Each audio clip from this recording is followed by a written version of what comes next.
a tratar temas importantes. Como habíamos anunciado, nos acompaña el licenciado Celso Marrancini, empresario, fue presidente de la Asociación de Industrias, presidente del Consejo Nacional para la Empresa Privada, fue presidente de Educa, Acción Educación, una importante entidad que durante años ha venido trabajando con la educación. Perfectamente, ya sí tenemos al licenciado Celso Marrancini. Buenos días, Celso. Buenos días, un placer, Ramón. Buenos días, Jacqueline. Comenzar la semana contigo. Bien, placer. Muy bien, Celso. Buenos días, Celso. Un honor y un placer que esté con nosotros. Usted siempre un invitado de lujo y siempre especial para Telematutino 11. Y Matutino para mí realmente especial. Así que un placer. Ahora yo estoy recordando, Celso, que tú siempre en la entrevista, en vivo, te quitas el anillo y te quitas el reloj y lo pones en la mesa. Lo hiciste ahora sí también. Que ya lo hice, que ya me quité el anillo y el reloj. Sí. Celso, sí. El empresario que ha estado dirigiendo organizaciones empresariales, pero también con la experiencia de Estado, de haber dirigido la CDE en un momento interesante. ¿Cómo tú ves todo este proceso de la pandemia sanitaria, pero muy especialmente, porque yo quiero que tú me trates los dos, pero la pandemia económica, ¿sí? Lo que se avisora, lo que se siente ya en la economía dominicana? Ahí CONEP dice que hay más de 1 millón ya de trabajadores paralizados. ¿Cuál es tu visión de esta situación, Celso?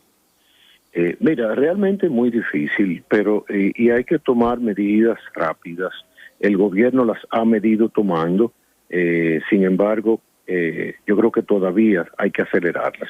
Normalmente nosotros decíamos que había que tener mucho cuidado con el endeudamiento. Ahora la situación es totalmente diferente. Ahora hay que endeudarse, porque hay que recordar que se perdieron los ingresos del turismo, que nosotros vamos a estar muy afectados con las remesas, porque el grueso de las remesas nuestras viene de Nueva York y de Madrid, dos sitios donde el COVID-19 ha afectado las economías de forma impresionante. Entonces, como una forma de mantener la tasa de cambio, la forma es tomar prestado, reactivar la economía. Hay que establecer rápidamente un plan de cómo se va reabriendo esta economía. Esta economía no soporta estar cerrada por mucho tiempo más. Cuando tú tienes más del 50% de los empleados que son informales, yo creo que esas son medidas que hay que tomar. Desgraciadamente, yo conversábamos hace un día un grupo de empresarios con un funcionario y él decía que había muchas medidas que él podía tomar, pero que él tenía un límite y era el límite constitucional que no podía tomar algunas más allá de agosto. Entonces yo creo que ahí es la importancia de que los 3 candidatos se reúnan y se tomen medidas ahora, donde los 3 candidatos las aprueben, de forma de que las elecciones no sean una limitación a la recuperación de la economía. Pero eso no se ha dado, por alguna razón que nadie puede entender, en un momento como este. Celso, ¿cuáles son las medidas que tú mencionabas que el gobierno ha ido tomando, pero que tú entiendes que hay que acelerar en estos momentos? ¿A cuáles medidas nos estamos refiriendo? Mira, yo creo que más endeudamiento, apoyar más todavía. El Banco Central ha tomado una serie de medidas importantísimas. El Banco Central ha liberado encaje, el Banco Central ha liberado tanto encaje de dólares como de pesos. Y todo eso es importante. La Dirección de Impuestos Internos ha pospuesto pagos, el anticipo, ha pospuesto el pago a los activos, ha diferido pagos, el pago a las personas físicas. O sea, realmente se han tomado medidas. Ahora, yo diría que aquí hay que posponer el pago, el 1.5 del pago de los activos, y ese pago debe posponerse por lo menos por 2 años.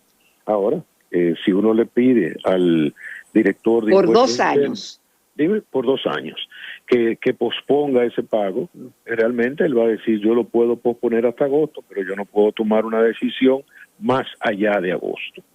y entonces rápidamente ir pensando cómo nosotros vamos a empezar a abrir la industria, empezar a abrir el comercio con todas las medidas sanitarias necesarias, porque de lo contrario el país colapsa, y ese es lo grande de todo esto, que no es un problema de la República Dominicana, es un problema de todos los países, es un problema donde esto afecta la economía mundial. Simplemente, si yo no sé si ustedes han intentado hacer una lista de qué tipo de sector está afectado, qué tipo de ingreso ha dejado de entrar a la casa. Yo empecé a hacerla y la dejé por la mitad, porque realmente no la soporté. Es así, es tan difícil como eso. Celso, pero ¿qué fecha tú estimas? Porque se ha hablado o se ha especulado que es el 11 de mayo. Sin embargo, hay quien dice, bueno, porque no hemos llegado al pico de la curva de los infectados.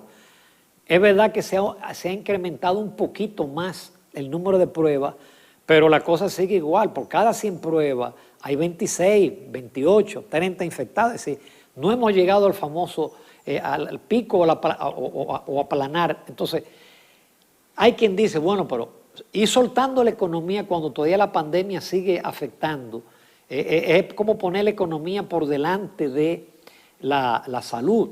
¿Cómo manejamos el equilibrio entre la salud y la pandemia y qué sectores podrían ser abiertos, vamos a decir en mayo, sin que ellos pongan en peligro más personas infectadas?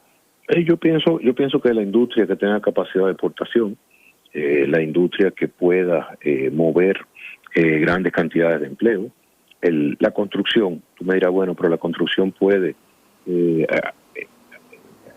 se necesitan muchas personas en la construcción y eso podría aumentar la pandemia. Lo malo es que son haitianos, Celso, la mayoría. Mira, yo creo que son haitianos, pero podríamos hacer una combinación de haitianos y de dominicanos, y el efecto multiplicador. Sí, deberíamos. Sí, debíamos de hacer eso, exigir, y yo creo que en estas circunstancias habría mucha gente que estaría dispuesta a ir a la construcción, porque yo creo que se prefiere un trabajo que no te guste a pasar hambre. Entonces yo creo que aquí debe de desarrollarse un tremendo plan de construcción de viviendas de bajo costo, de viviendas que no pasen de 800,000 pesos, a un financiamiento a 30 años, porque otra de las cosas que esto ha dejado descubierto es que como tú le pides a muchos dominicanos que se queden en casa cuando no tienen una casa donde quedarse, donde duermen en 4 paredes de cartón con un techo de zinc porque tienen que dormir en algún lado, tú no le puedes pretender que decirle que quédate desde las 5 de la tarde hasta las 6 de la mañana cuando viven en un horno el día entero. Entonces, un desarrollo de ahora, viviendas... Celso, ¿y quién va a comprar esas casas? Eso sería para aquellas personas. El gobierno tiene muy definido el mapa de la pobreza. Personas con ingresos mínimos. El gobierno dona la tierra. El gobierno no hace... El contratista, el gobierno lo único que va a dar el terreno y una garantía para que el contratista construye, se establece educación financiera a ese comprador perfectamente. Ese comprador tiene que demostrar que tiene un trabajo o se le ayuda a buscar un trabajo, porque muchas de esas personas, Ramón y Jacqueline, están pagando hoy en día 3,000 y 4,000 pesos por un pedacito de 5 o 6 metros cuadrados. En una pieza. Exactamente. Entonces, esto sería con una cuota de alrededor de 8,000 pesos mensuales, que podría ser accesible para muchas personas. Y si no, hay que buscar la forma. O sea, no puede ser que los dominicanos sigan viviendo como están viviendo el 40% de la población, cuando nosotros decimos que somos el país más desarrollado de Latinoamérica, el país que más crecemos, somos el ejemplo del mundo, y sin embargo tenemos cantidad de gente mal viviendo. O sea, eso realmente no puede ser. Entonces, además pretendemos que esos que viven en eso que se llama casa, que no es una casa, que es una choza mal concebida, estudien y tengan buena salud. Realmente eso es inconcebible en una época como esta. Y yo creo que ese es el mensaje de la pandemia realmente. La iniquidad, la falta de justicia social, el exceso que tienen unos, la corrupción, la evasión, todo eso tiene que cambiar. O sea, no puede ser que una gente se haga rico, como aquel anuncio que ustedes deben recordar, hágase rico de la noche a la mañana comprando billetes de la Lotería Nacional. Y sin embargo hay otros que se pasan la vida entera muriéndose de hambre. Eso no puede ser. Celso, ¿y la parte del manejo sanitario por parte del gobierno? ¿Cómo tú lo ves? Mira, yo te diría que no estaban preparados, como no estaba preparado nadie. Desgraciadamente, aquí Ramón y Jacqueline, hay que agregar una ecuación. Esa es una ecuación que nos ha costado demasiado.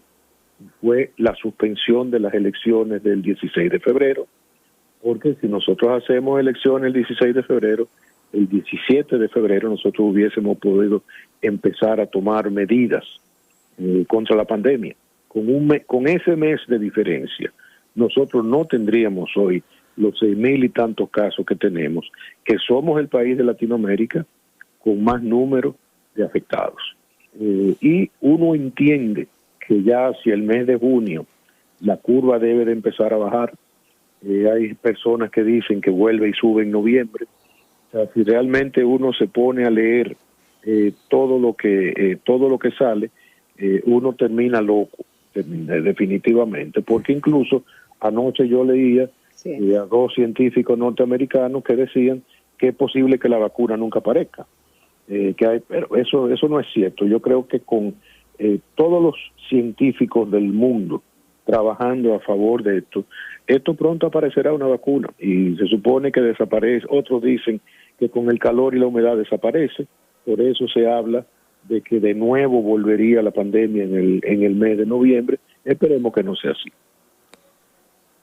Lo cierto, Celso, es que parece que seguirá siendo algo endémico hasta que aparezca la vacuna. Es decir, quizá logremos una estabilización, pero va a pasar igual que lo que pasa con el dengue en República Dominicana, que tenemos 60, 80 muertos por el dengue, ya eso se ha vuelto endémico. Sí, es así, pero hubo otras cosas y algo que lo puedo yo testificar, el polio. El polio apareció la vacuna, ya el polio se erradicó. Son afecciones totalmente diferentes, pero yo creo que cuando esto ha afectado al mundo entero, no puede ser que esto sea diferente a lo que sucedió en el 1918 con el Spanish Flu, de que realmente se llevó una tercera parte de la población mundial, pero en esa época no había la tecnología ni los cerebros que tenemos hoy en día. Ya que yo entiendo que pronto podrá aparecer una vacuna.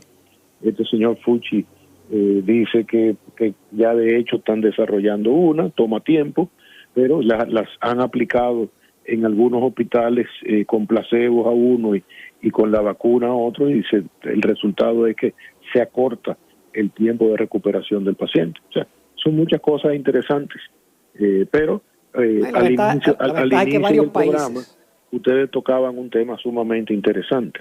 De mi artículo de mañana es cuánto cuesta la basura, el negocio de la basura, porque ustedes hablaban de dos puntos, Duquesa y Jaina. Yo me fumo Duquesa antes de salir de mi casa y después me fumo Jaina cuando llego a Jaina. O sea que me paso 24 horas del día fumándome todos los desechos tóxicos de la República, del Gran Santo Domingo y de Jaina. Entonces, yo lo que me pregunto muchas veces, Ramón y Jacqueline, ¿cómo es posible que en un país se permita algo así? Porque uno se pone a ver a esta empresa, la Han, le han puesto 800,000 multas que nunca paga. Por otro lado, yo sé lo mala paga que son los ayuntamientos, porque cuando yo estaba en la CDE ninguno me quería pagar. Querían cobrar el 3% del peaje que pagan la distribuidora, pero no querían, cuando era más el cobro de energía que el 3%, no lo pagaban. Yo creo que aquí hay que empezar a cambiar esto. No puede ser que un alcalde haga lo que le da la gana. En el Gran Santo Domingo el Distrito Nacional es el único que paga la basura. Santo Domingo Norte no la paga porque llegó a un acuerdo que por estar en su área no la paga. Y los otros dos la pagan cuando quieren. No puede ser que nosotros tengamos alcaldes de esa forma, que se comporten como islas solitarias, mientras a todos nosotros nos están infectando. Señora, hay que imaginarse en medio de esta pandemia lo que los dominicanos estamos soportando, los capitaleños estamos soportando, y lo de Jaina, que eso es constante. Es más, yo tengo una historia interesantísima con lo de Jaina. En Jaina ustedes saben que no hay agua, y cuando el fuego que desgraciadamente nosotros sufrimos en el 2017, uno de los problemas fundamentales fue la ausencia de agua. Pues yo decidí construir un tanque de 250,000 galones de agua. Y los regidores, los anteriores, espero que los de ahora se entiendan las cosas mejor, se opusieron a que se construyera el tanque. Gracias a Luisa Fernández, la directora del Consejo de Zona Franca, el tanque se pudo construir. Y adivinen ustedes de dónde sale el agua ahora para apagar el vertedero de Jaina, del tanque que ellos no me querían dejar construir. Increíble. Hemos agotado ya la parte, Celso, de la pandemia sanitaria, de la pandemia económica, pero tú que has vergado con el sector educativo, que tuviste muchos años en Educa, sí, un sistema educativo que se le ha dedicado mucho dinero en los últimos 7 años, que no ha mejorado, porque la prueba PISA indica que no hemos mejorado la educación pública. Entonces ahora caemos en esta situación de parálisis.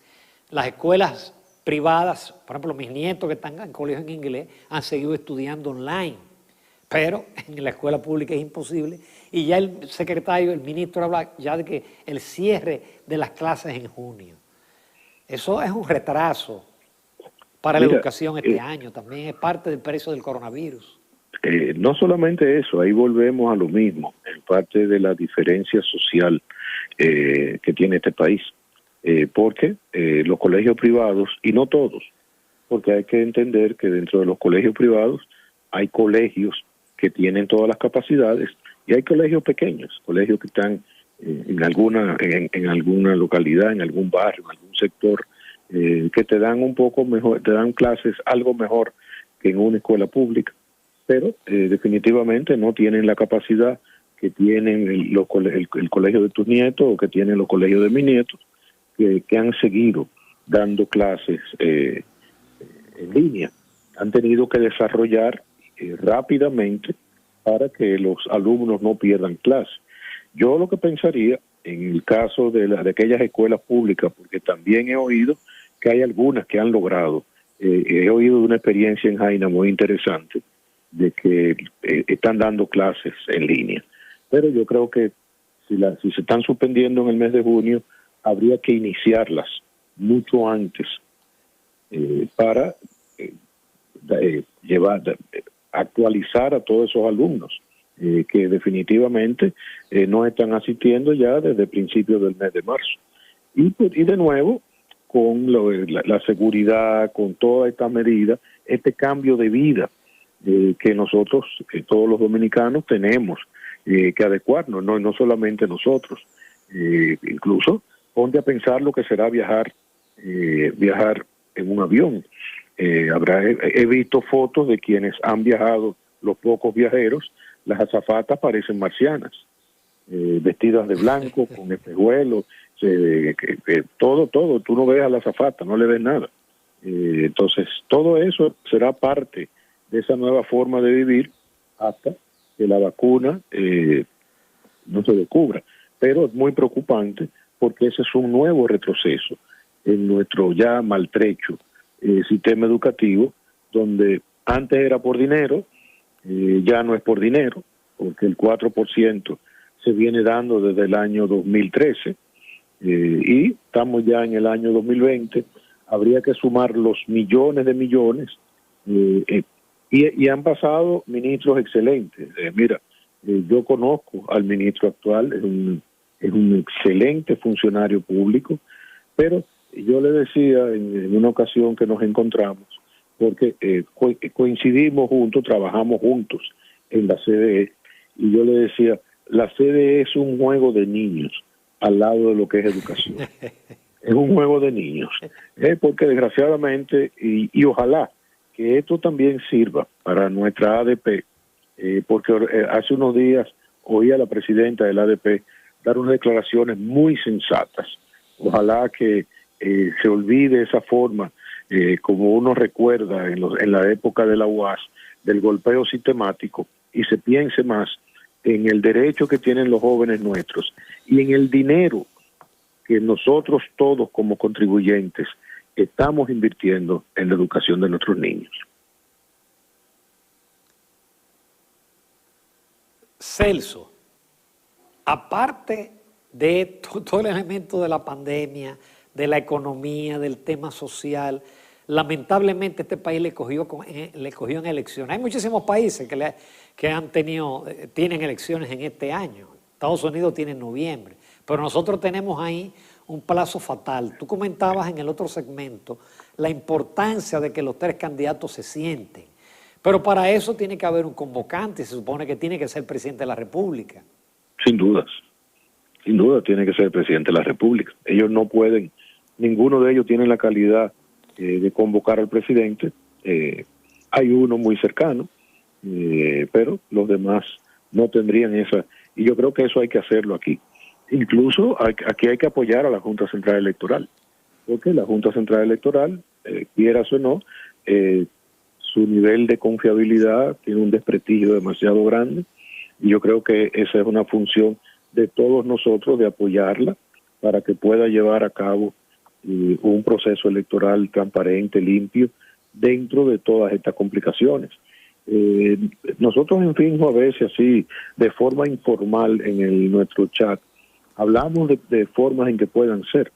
Bueno, nosotros siempre estuvimos de acuerdo que debían de ser en julio, lo expresó Julio César Castaño muchas veces, y uno así hablando con amigos y teorizando, uno dice, ¿por qué no volvemos al sistema de separar hombres y mujeres? Y hacemos y empezamos las elecciones en la mañana mucho más temprano. Le damos la posibilidad primero a la parte de las personas de mayor riesgo, aquellos que ya hemos pasado la curvita de los 60, y que puedan votar en las primeras 2 horas de la mañana, y no permitir que haya aglomeraciones, que esté toda la limpieza posible, que todo el mundo esté obligado a ir con mascarillas, igual que los que están trabajando en los colegios, en las mesas electorales. Pero definitivamente las elecciones tendrán que ir. Siempre existe la posibilidad de las 2 vueltas. Aquí hace mucho tiempo que no se van a unas elecciones a una sola vuelta, excepto cuando Hipólito Mejía perdió de Danilo Medina, que había que ir a una segunda vuelta, pero prefirió no ir a la segunda vuelta. Celso Marrancini. Hay una preocupación. Qué bueno que está Jacqueline ahí. Sí, es que la tecnología me sacó, es decir, de la entrevista, pero aquí estoy. Celso, sí, aquí estoy de nuevo. Mira, bueno. Tanto la Organización Mundial de la Salud como la Organización Panamericana de la Salud dicen que no es prudente la apertura de las actividades comerciales en estos momentos. Lo dice para la República Dominicana y para gran parte de los países del mundo que están afectados. Pero hay la urgencia. De hecho, los empresarios dicen que se puede ir abriendo, y tú lo decías hace un momento, paulatinamente. Sí. Con el tema del 1.000.000 de trabajadores dominicanos, de empleados que están en condición, en calidad de suspendidos. Algunos entienden que es que serán cancelados. ¿Cómo será la integración cuando se reabra? ¿Cuál es el cronograma de los empresarios para la reintegración de todo ese personal que, no sé, si ese 1.000.000 está despedido, si algunos se quedan y se van, otros se van? ¿Cómo es esto? ¿Cuál es la situación real? Mira, hay toda una mezcla. Incluso ahora mismo FASE estableció un mecanismo donde se puede ir reintegrando empleados. Pero también hay muchas empresas que han aplicado al programa FASE y están pagando los salarios completos. Pero ¿cómo empezamos? Y eso es otro tema de discusión en los diferentes chats que tenemos los empresarios. Porque, por ejemplo, Zona Franca. Zona Franca podría empezar rápidamente y reasumir las exportaciones de un sinnúmero de productos que están siendo demandados. Y ya existen los protocolos para múltiples empresas. Yo te cuento, en el caso nuestro, nosotros tenemos el protocolo de iniciación en aquellas que hemos tenido que parar, algunas por el tipo de producción que es, nos ha sido imposible pararla porque va directamente a la salud. Entonces, pero eso tiene que empezar. Y si, de hecho, si ustedes salen a la calle, ustedes caminan por la ciudad, ya ustedes ven cantidad de negocios pequeños que están abiertos, porque es que la gente no lo soporta, la gente vive del día a día, o sea, ya más de un mes cerrado. Mucha gente le dirán, prefiero morirme del... el virus no mata a todo, el virus mata un 2, un 3%, el hambre mata al % completo, el que no come. Entonces, eso es una situación que el gobierno va a tener que manejar con prudencia, porque si salimos a lo loco, como nos tardamos también por un lado de empezar a aplicar las medidas, si salimos antes de lo que debe ser, pues realmente la cantidad de personas que podrán, que tienen la posibilidad de fallecer es inmensa. Otra cosa que se dice es empezar con la población más joven, la población que no tiene ningún tipo de complicación, que muchas de esas personas le dará el virus y ni siquiera se dan cuenta y ya quedan inmunizados. Entonces a lo que se pretende, que la población poco a poco se vaya inmunizando del virus, lo cual toma tiempo, pero tal vez los más complicados somos esos que hemos pasado después de los 60 años. Uno pensar cuándo se reabre el comercio. A mí me contaban el otro día que en una de las plazas, la plaza no abiertos los comercios, pero hay plazas donde la gente las personas utilizan la plaza como sitio para caminar, sitio seguro, con aire acondicionado, y la plaza estaba llena. Este es un país que no soporta mucho eso, ni cualquiera. Me dicen que en España, ayer la cantidad de personas ya en las calles era significativa. Entonces yo creo que esas serán cosas que cada gobierno tendrá que ir manejando. Indudablemente volvemos a que desgraciadamente nosotros tenemos un proceso electoral, el cual no tiene una fecha fatal, tenemos que cumplir y tendremos que cumplirla con todas las medidas sanitarias habidas y por haber. Celso Marrancini, muchísimas gracias por aceptar nuestra invitación y un comenzar la placer, semana. Jacqueline, un placer. Es bueno escuchar la voz del empresario. Bueno, y en Gracias, esta forma Celso. ahora que ya no es presencial, y entonces me quedo sin el café. Sí. Ay, sí. No, y lamentablemente Pero te lo debemos. no pudo entrar Eso el Skype. eso todavía no lo lamentablemente. podemos hacer virtual. Sí. Muchísimas gracias, Celso. Gracias. Bueno, Nos vamos hasta a luego. comerciales, amables televidentes. Nos vamos a comerciales, a la rectica final del Telematutino 11.